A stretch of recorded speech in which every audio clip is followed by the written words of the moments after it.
Thanks everyone for coming and joining us today. This is a kind of a presentation around our society briefly, but really just talking about our cityscape and the soundscape and the way sound is kind of evolving and dealt with in Alberta and Calgary specifically. But just briefly, we'll go over what AANViS is. A few people are here that know, but we'll go through. This is the Alberta Acoustics Noise Vibration Society. We're a non-profit, volunteer-led group supporting professionals and now the public in all things to do with sound, noise, and vibration. And our overarching mission is to really promote education, collaboration, and better decision-making around acoustics in Alberta and beyond. So that's where we come from. There's a little bit of a delay here. There we go. Okay. So what we do, we host events like this. This is the first one we've done in terms of public events, and we hope to do more. So if you have any feedback, please let us know. That would be great, so we can tailor it for other people and other breakout sessions as well. We are looking to and already supporting regulatory development in the region and providing that kind of expert input on policy. We're working with some local municipalities on that, Calgary included, and Rocky View County, and hoping to spread further and beyond. Educate the public, which is what this kind of is all about, this session today. The government and the role of acoustics in health, environment, and design, and then really just provide a platform for professionals that work in the industry to connect, learn, and kind of lead together to push things forward for the better. So why join AANViS? It's being part of all of that, really, shaping the future of acoustics in Alberta and BC. We're looking to kind of nationalize this as well going forward, get access to the kind of member-only events that we have, conferences, discounts for those things, connect with others across like acoustics, engineering, planning, health, environmental sectors, support that education piece, and it's very affordable. We're only $50 a year, so it's kind of not really a dent in your finances. So, and you'll really help us make an impact. The more financial backing we have, the more we can do to do all those things that we mentioned. So let's delve into the basics of things. What is acoustics? Those people that don't know.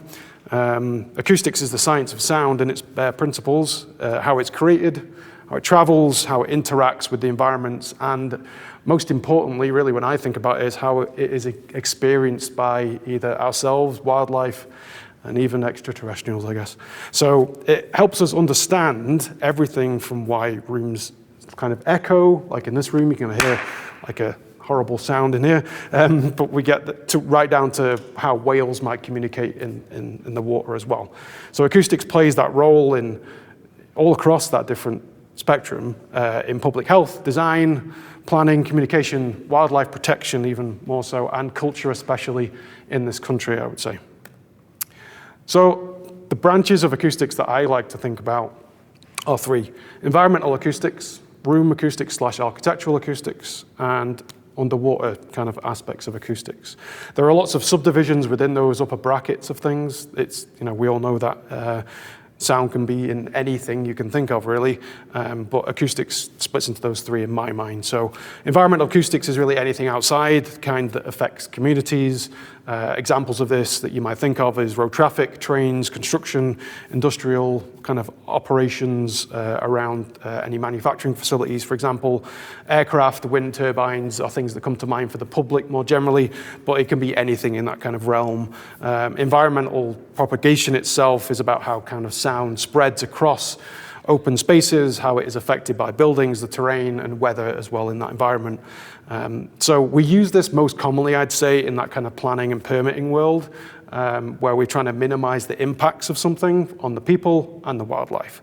So acousticians themselves, we'll come onto that in more detail, but they measure, model, and propose solutions, lots of different types of solutions, but ones that come to mind are barriers. You might have quiet areas, you might have building orientation, look at more active noise control that you might do through various means of mechanical engineering design, etc. So that's environmental acoustics. The next one is architectural and room acoustics, which is more what we think about when we're in a space like this, which is how sound behaves inside buildings. And that's not just an echo or within a room, it's transfer beyond that as well. So how sound reflects and absorbs and transmits within and between those rooms is how we might classify this kind of branch of acoustics. It is more important for things like speech clarity, i.e. can you hear me, privacy between offices or spaces so the room next to us can't really hear what we're doing, and not that might be a privacy thing, but it might be annoying or interrupt what they're doing. And then reverberation control, which is how echoey a space is and how long it takes for a sound within a room that's built up to kind of die away like my voice just did. So acousticians within that, they help design materials that go into a room. They help understand what might happen within a space based on materials that are being selected and various different aspects of it. But in terms of architectural room acoustics, it's more about inside buildings and how we are dealing with inside spaces and how that kind of is shaped between spaces as well. Underwater acoustics is more of a niche kind of science around acoustics, but becoming more prevalent the more we look at how we affect the kind of animal world.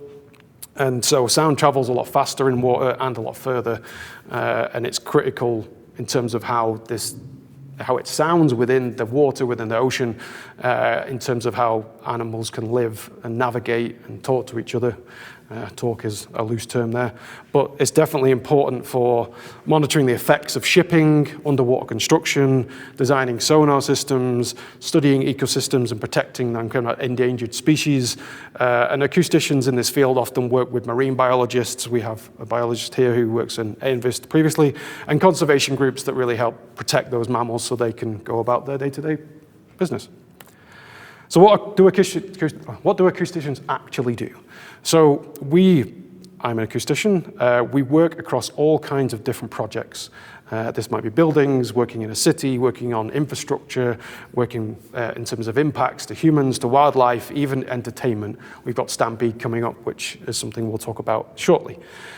We measure, we model sound, we advise on the regulations, we provide input, we follow regulations, we design mitigation to meet those regulations and help all those people doing things under this realm of regulation and policy and whatever it might be to do things and make it happen without causing a significant negative impact, hopefully, and even more so, it might be better to make it a positive outcome as well for people where we look at things like soundscape design, which we'll come on to in a short while.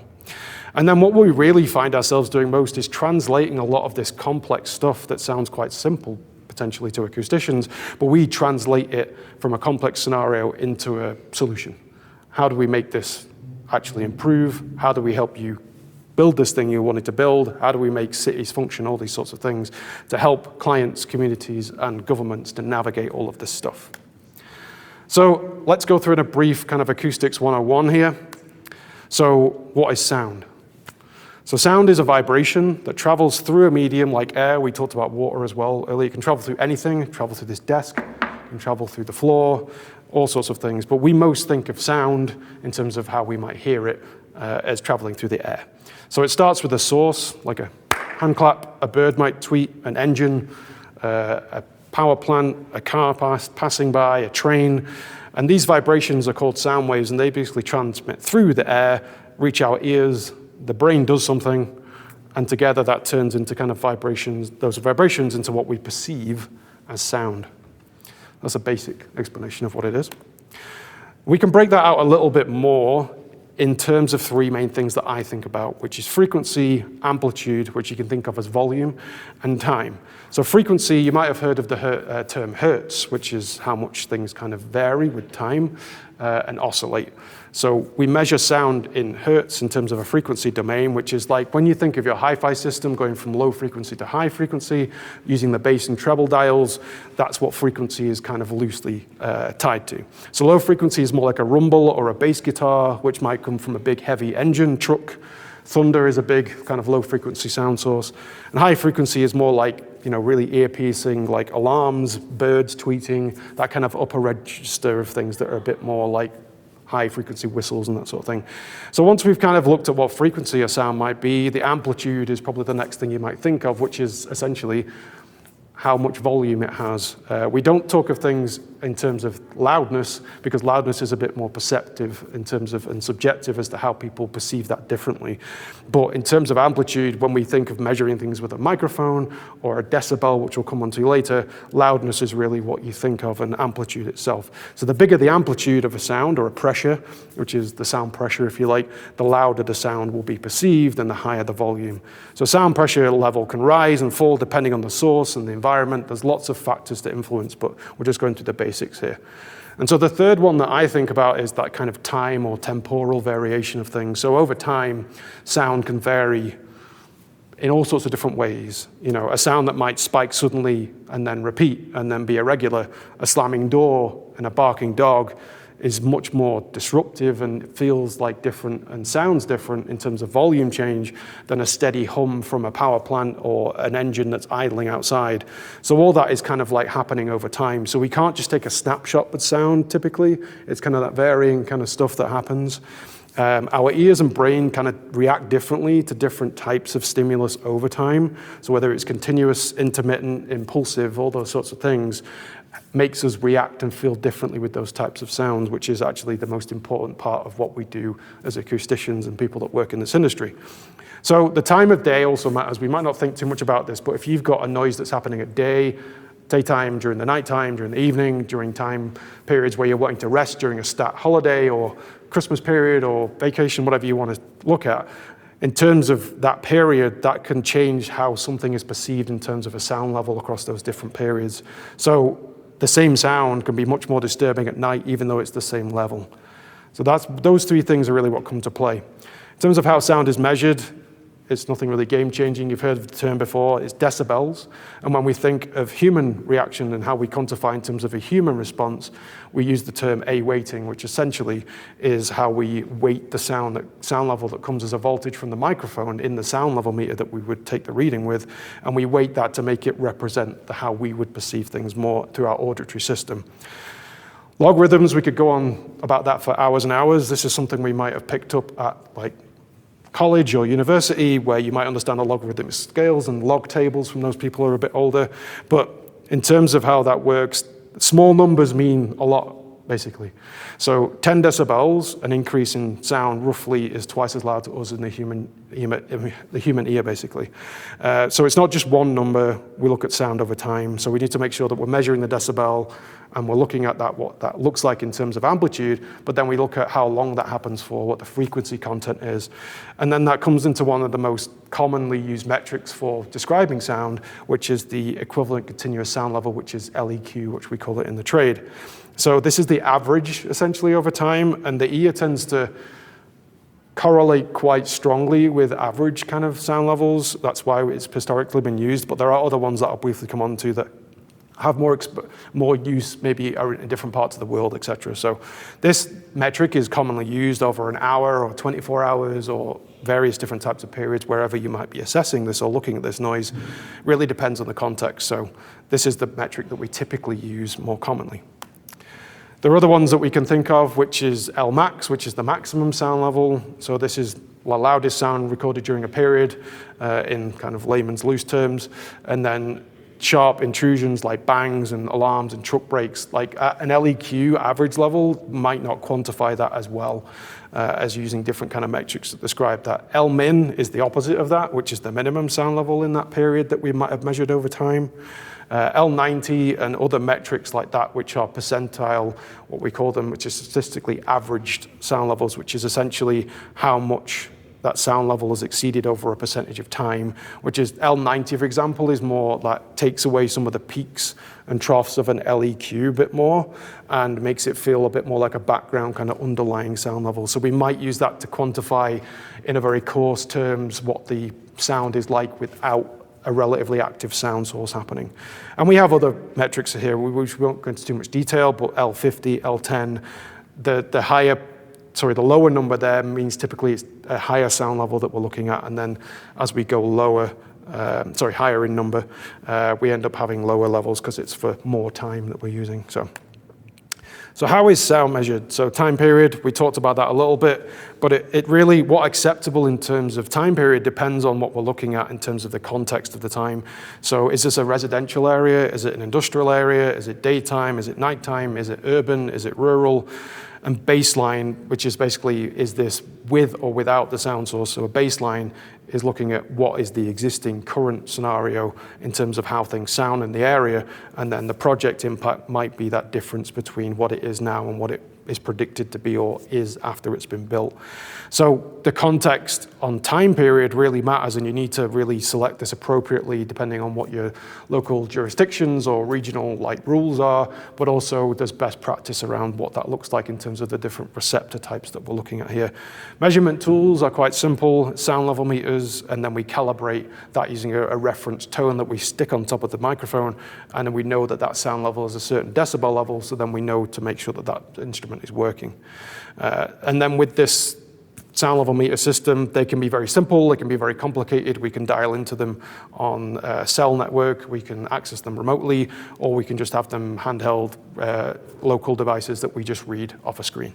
So lots of different things, and we can track weather that's synced with them. We can do lots of extensive measurements or do averages over certain time periods for minutes, for 5 minutes, 10 minutes, over weeks and months, depending on the situation. So that's typically how we measure sound. There's a whole science around vibration and all sorts of other sciences, measurements around intensity, etc., but we're going to focus and simplify here today.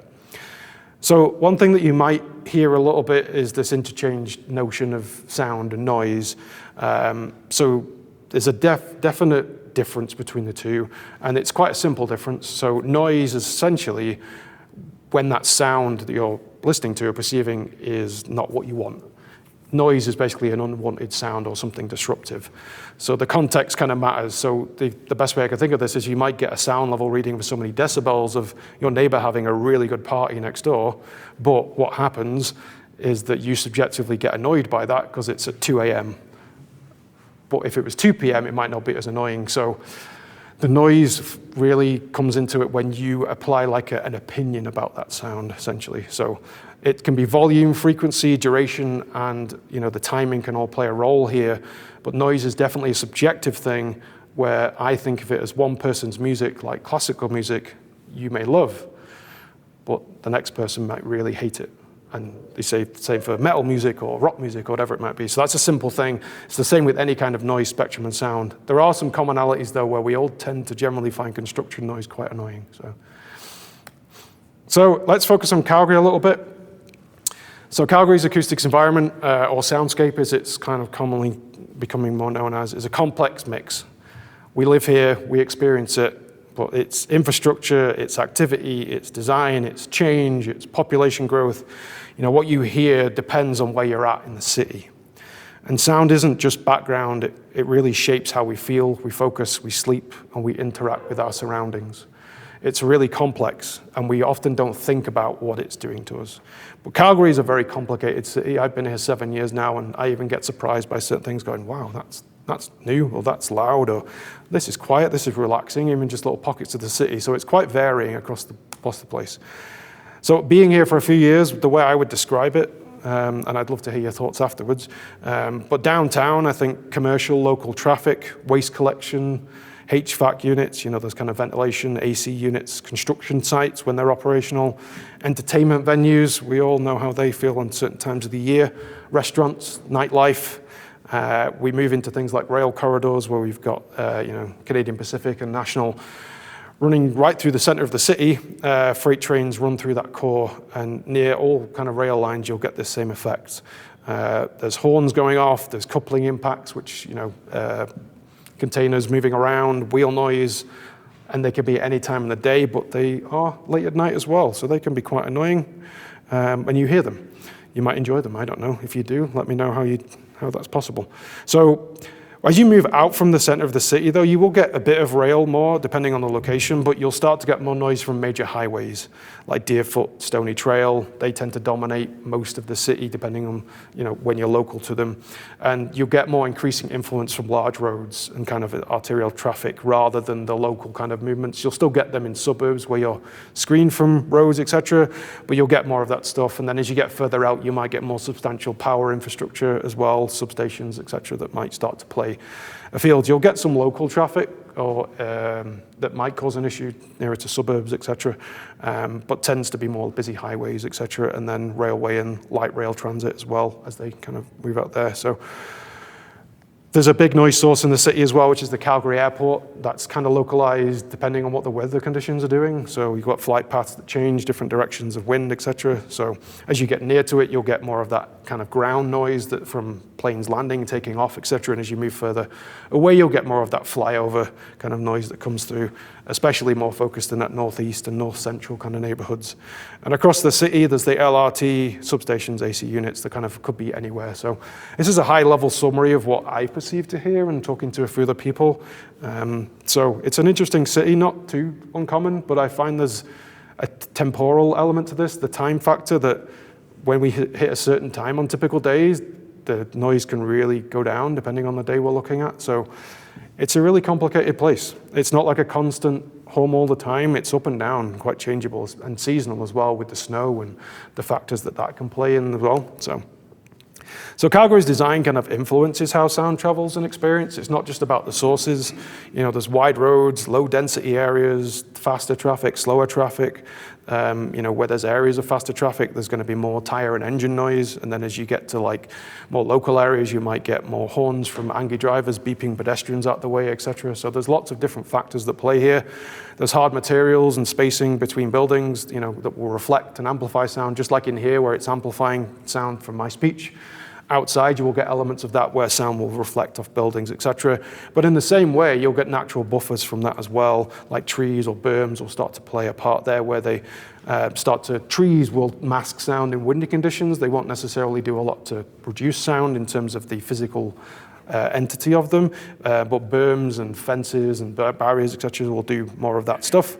And the complex thing about Calgary is, even in my time being here, is that urban growth has placed kind of noise-sensitive uses like homes, etc., nearer to noisy infrastructure such as road, creeping in on industrial uses, entertainment uses. You've got conversions of commercial buildings into residential units as well. So it's all making things a lot more complicated. And so the city is now trying to rethink what this looks like and how sound fits into urban planning.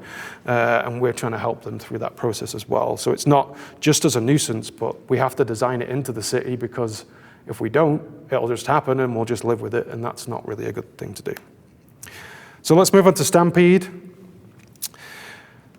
Stampede, this is really interesting to me because I've never been in a city where there's just this party for 10, 12 days or whatever it is. Like it's amazing, but also if you don't like that sort of thing, it can be the worst 2 weeks of your life. So it's a really interesting time. And it's kind of a signature exception in Calgary's kind of city kind of soundscape and the landscape that is that kind of acoustic environment in the city, where this period of time just comes and it's this celebration party and there's live music events, etc., fireworks, concerts, PA systems, people cheering, people being drunk, shouting, screaming, midway noise, and all this is bylaw exempt because we want to have a good time and during the event, but this doesn't always cater to everyone. So, for some, this is a vibrant kind of soundscape that makes the city feel alive. For others, it's really something they can't avoid, and it's a disturbance, especially at night, where they just think it's hell. So this really highlights how culture and identity kind of intersect with noise tolerance especially.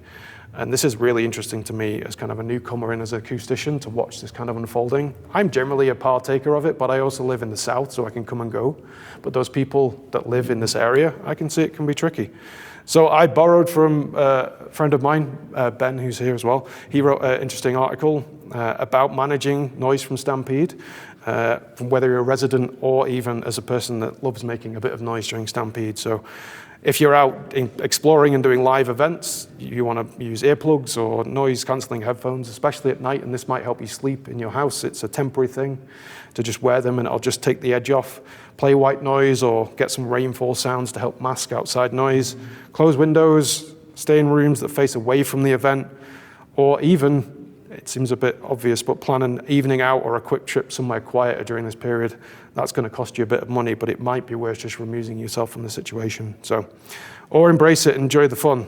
This is not always easy when you live right above the Stampede ground. So, in terms of how an operator might do this, keep sound systems at reasonable levels and monitor them throughout events, point speakers downward and away from homes, kind of limit bass a little bit on these performances. It feels great to be kicked in the chest with a big subwoofer, but just think about how this feels a couple of kilometers away or even closer.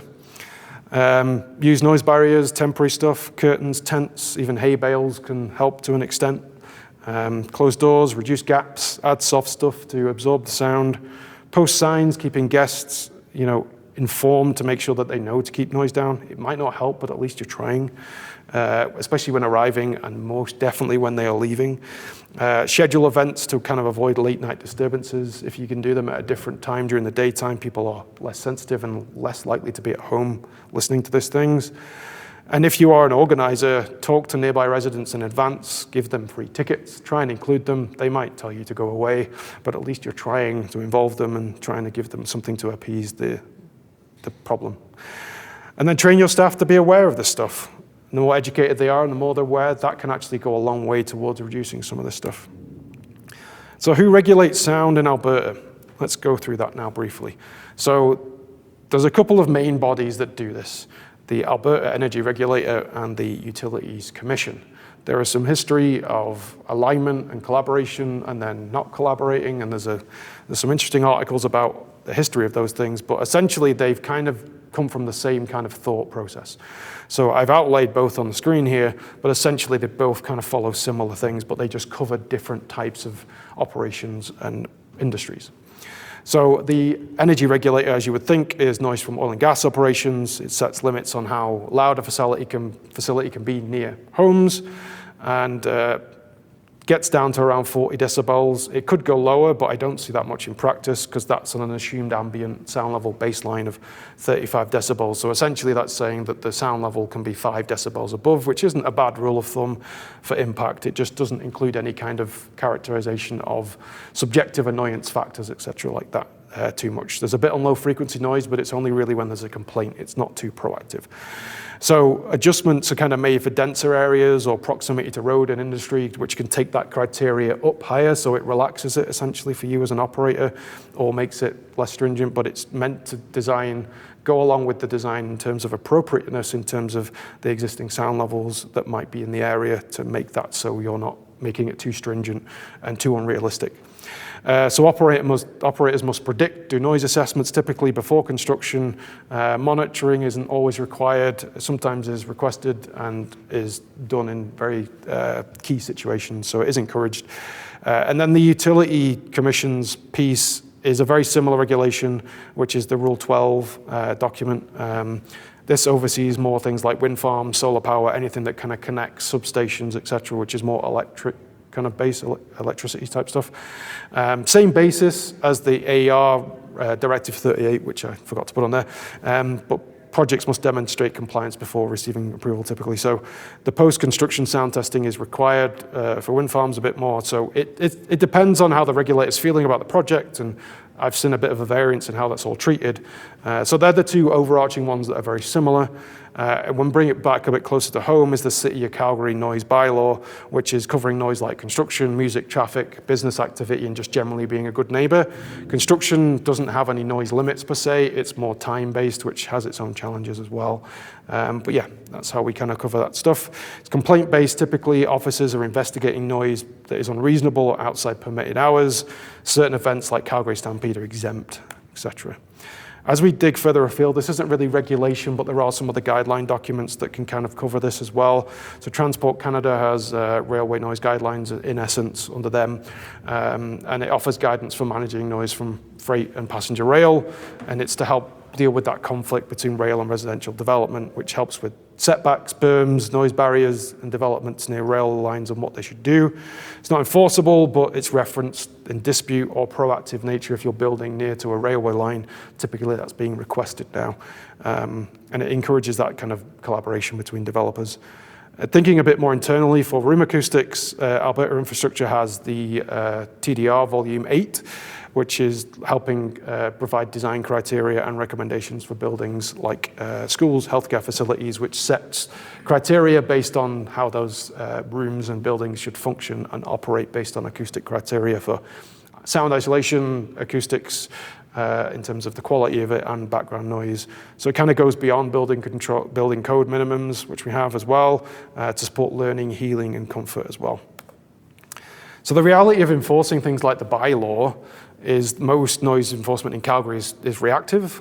It's not proactive. It's very much a reaction to a complaint. That means it only really kicks in once a complaint is made, and even then there are hurdles to overcome, and the key challenges really start to crop up. So noise often stops before an officer might arrive, so it's like a bit of like he said, she said. Officers may be unable to verify the noise or its source. Evidence like cell phone recordings don't really carry much weight. They're hard to really dig into. It doesn't really meet legal standards or hold up in court too well. You can make an argument, but it's very difficult to defend. Many types of noises aren't regulated under the bylaw, and so there's this whole mismatch of whose responsibility is it to deal with it. So it can be tricky where the resident hears something and goes, well, it's bothering me, solve it, deal with the problem, which isn't always the way we're going to find things to go forward. So even very loud noise to you might not be illegal. It might meet code, it might meet regulations, it might meet anything that's written down on paper. So this can be the challenge where you're dealing with sensitivity from the public and the timing and the context and what the bylaw says compared to how you're feeling about the noise. So, and the tricky thing is that we're finding at the moment is that cash, resources, and especially trained staff at the city is a challenge to enforce things.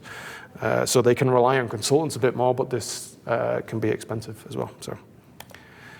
So when do we get professionals involved, though? It gets to a point where it might be a legal battle or we need to go design something. So acousticians can help turn noise into evidence, essentially, using these tools and standards that I went through to make sound measurable and meaningful.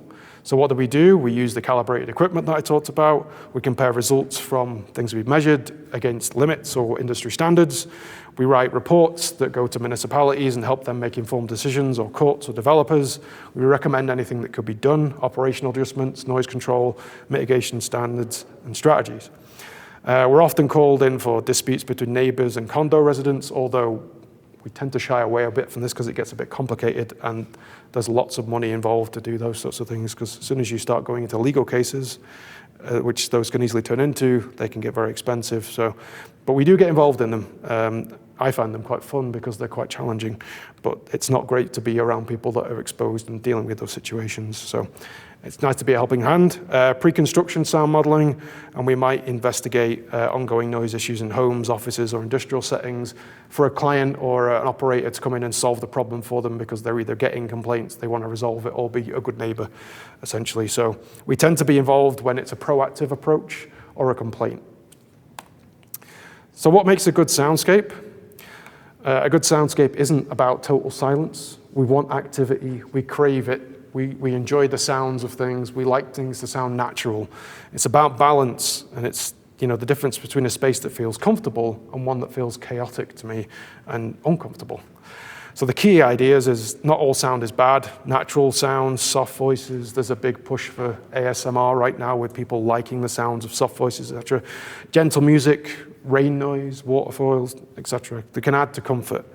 What's disturbing and often predictable, sharp or out of place is, can be annoying, whether it's a slamming of a gate, sudden engines revving. They can feel a lot worse than a steady hum. They can have their own problems depending on frequency and if they've got this tonal kind of honk character to them. But really, we want to try and balance that where we make things sound pleasant and positive and try and reinforce that and design for that. Even road traffic can sound pleasant compared to a beeping reverse alarm from a construction site.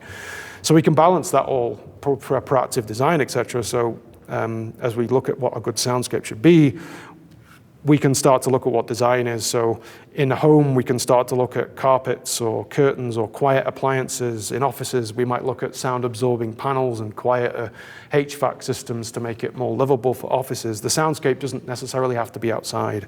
In public spaces, we might add trees or greenery to make it so when the wind does interact with things, it makes it so it's more masked, and so the sound from the trees starts to override the more annoying sounds, so it makes it more pleasant to be there.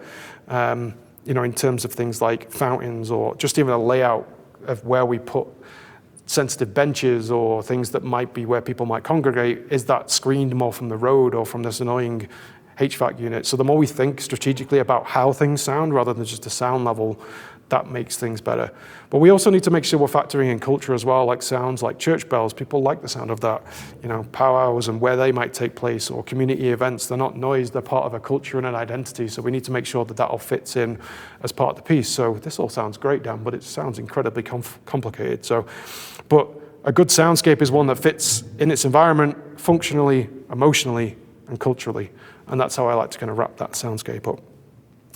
So we're near time, we're just at time now. So I've got a couple more slides to go through, and then we'll have some questions afterwards, because I think someone's using the room afterwards. So what can you do about noise? So at home, just think a little bit more about it. So recently I was installing an AC unit 18 months ago, and my neighbor has a really loud AC unit. So I'm sitting in my garden chilling, and then you just hear it come on, and it's like, wow, that's noisy. But knowing what I do for a living, I felt a responsibility to actually think about this and go, right, what's out there? And I remember sending the email to my AC installer and go, well, what's the sound level of it? And he was like, the same as the rest of them. And I was like, okay, what does that mean? And so I asked him for data sheets, and he went to dig it all out and stuff. And so it was just trying to find all the information was tricky. But eventually we got down to a route of him actually exploring quieter options and asking his supplier. And so we actually ended up having a unit that was going to be 65 decibels at 1 meter down to like 52 decibels. And it was just that selection that I'd made. And the cost was like $500 more, but it was like significantly quieter. So it's worth asking questions at anything you do. Is there something quieter I can select? But all these other things I've suggested before in the presentation, planning those renovations or noisy activities during reasonable hours, be a good neighbor. If it's going to be noisy, just go have a word with the neighbor and just say, it's going to be loud, is that okay? And take them a bottle of wine or whatever the tipple is afterwards. Take them out for dinner or something just to thank them for being compassionate and reasonable. The heads up goes a long way, and this is something that I learned from even my practicing industry stuff. But be mindful of noise during restful times. It's not just evenings, it's not just nighttime or early mornings. It might be weekends or periods where people might be resting during a holiday, or people might be just got laid off from work, or you have to be conscious of what people are going through, and they might be more agitated and more likely to be annoyed by noise. So there's a lot of factors, a lot of psychoacoustic factors that go into this sort of stuff. And when it comes to it, if you've not resolved any of this stuff, go make a complaint. The city needs to hear about what's going on. It needs to hear more about the realities of living in this city, what it feels like, where you live, all these things. Keep logs of dates, times, and type of noise. The risk is you might get a bit obsessed by this, and it might make it so you're really obsessed with the noise. Just be careful how much you delve into it. Keep a level head about it, but really think about, how can I improve this city for people in 10, 15 years' time, and how can I make it so they really take this seriously? Noise is one of the biggest issues in the world, and we don't really talk about it outside of the industry too much. So we know it annoys us, but we don't tend to do much proactively about it. So this enforcement is limited, so we have to start taking action and doing things like this, where we educate and we make people understand what this is about and why things are important and why things are a problem. So if you want to get involved, please join us. We are the Alberta Acoustics Noise Vibration Society. Our website is there. Come and be a member, help us spread the word, help us get events like this going. And if you want us to come talk in your kid's school or anywhere like that, we're happy to come and talk and present any kind of different factors here. So that has been my presentation to everyone today. I thank you for joining, and we were a little bit late started, but I'm only 4 minutes over. So I apologize that this was a bit of a slam through everything, but I just wanted to give us a quick introduction to everything that we are doing and what we're trying to do and about Calgary a bit. So thanks, everyone. No one's banging the door down, so does anyone have any questions or anything they wanted to talk about or raise while we're here?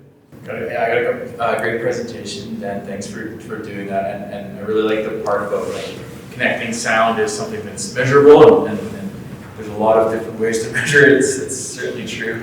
And also, but noise is something that's can be deeply unique or individual, definitely subjective. I'm curious about the space between those two, and that space is that intersubjective space that's around policy and bylaws, enforcement, legal action, those areas we agree enough on that we can create some consequences for problems. The Stampede is an excellent example of where intersubjectivity works because it's 10 days where there are no rules. And I think that's a great example.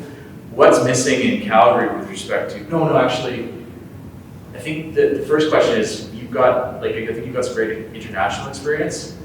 From your experience, what do you see as the ingredients to making those good regulations? And maybe what's missing in Calgary to do that? Great point. I think from my perspective, and some may have heard me say this before, but I think it's an aligned policy vision at the top of things. Like the government federally has to really make a statement on this a bit more formally, rather than, it feels to me, in my relatively minimal experience here, is that the federal government kind of doesn't really do it, apart from when a project comes in and they make a decision on something if it hits a certain threshold. But Health Canada kind of gives an opinion and puts a document out, but then it's not really taken too seriously, and then it's quite a light touch document. So I feel like what I found change in Europe was they started to have noise policy statements for the whole country or the whole region, and it would be certain high level requirements that we have to reduce noise by, or factor it in by a certain amount or whatever it might be. And it's a higher level decision at a government level to, even before you get down to decibels and timing and all that stuff about where we're doing it, it's like fundamentally, does the country want to factor in noise and take it seriously as a pollutant we need to control? And then we can get in and say, right, practitioners, how does this happen in practice to make things move and improve? And then it's a reiteration of that every few years to be like, right, we did this. This is our guidance document so far. What's working, what isn't working? And you have our organization working with policymakers, with the government decision makers to really figure this out properly and proactively and efficiently, rather than it feeling a bit like this municipality is going to kind of do this and Ontario does this, and like it just feels a bit disjointed. And I know Canada's a big country, but I find there's a lot of commonalities that pop up, especially in urban environments where there's just a lot of the same stuff. And so I find you have to get that first, and then the rest of it kind of follows down after the fact. So, okay, I think we're ready to get out of the room. We're just wrapping up. Thank you. Any other questions? Perfect. Thanks so much for coming, sharing. We've done a little video recording of this as well, so we'll stick that on YouTube and some snippets on LinkedIn. So if you're on there, please sign up and share and do a lot of sort of stuff. But really, I know there's a few people in the industry here today, so anything that I touched on that you think might be worth doing a breakout presentation on, or another one that might be better in more depth, I'd love to hear your kind of feedback on things that might resonate on, not today, just whenever. So thanks so much, everyone, for coming, making the time, and yeah, thanks so much.